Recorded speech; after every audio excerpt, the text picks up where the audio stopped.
ইউটিউবে আর মিথ্যে গসিপ নয়, সত্য খবর পেতে সাবস্ক্রাইব করুন স্টার গল্প। ঈদের মতো বড় উৎসব গেল, অথচ নায়ক আরিফিন শুভর কোনো ছবি রিলিজ পেল না। এই ব্যাপারটা নিঃসন্দেহে কষ্ট দিয়েছে তার ভক্তদের। এবার সেই ভক্তদের জন্য আছে একটা দারুণ খবর, আর তা হলো আরও একটি সিনেমায় চুক্তিবদ্ধ হতে যাচ্ছেন তিনি। ঢাকা অ্যাটাক খ্যাত এই নায়ক এবার যুক্ত হচ্ছেন প্রয়াত জনপ্রিয় চিত্রনায়ক মান্নার প্রযোজনা সংস্থা গীতাঞ্জলি চলচ্চিত্রের জ্যাম সিনেমায়। আমরা তো আপনাদের ইতিমধ্যে জানিয়েছি এই সিনেমার নায়িকা হচ্ছেন পূর্ণিমা ও কলকাতার ঋতুপর্ণা।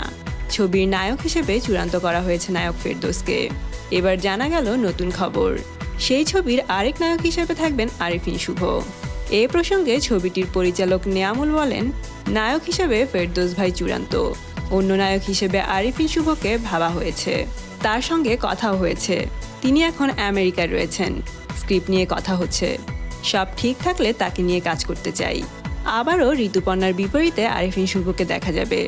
যদিও এই জুটির মুভি একটি সিনেমার গল্প দর্শকরা ভালোভাবে গ্রহণ করেনি, তাই এখন এটাই দেখার বিষয় এই মুভি দর্শক কিভাবে নেয়। তো বন্ধুরা, জ্যাম মুভিতে পূর্ণিমা ফেরদৌস জুটির পাশাপাশি ঋতুপর্ণা আরিফিন শুভকে দেখতে আপনারা কতটা এক্সাইটেড কমেন্ট করে জানিয়ে দিন। সাবস্ক্রাইব স্টার গল্প আর বেল আইকনে ক্লিক করতে ভুলবেন না।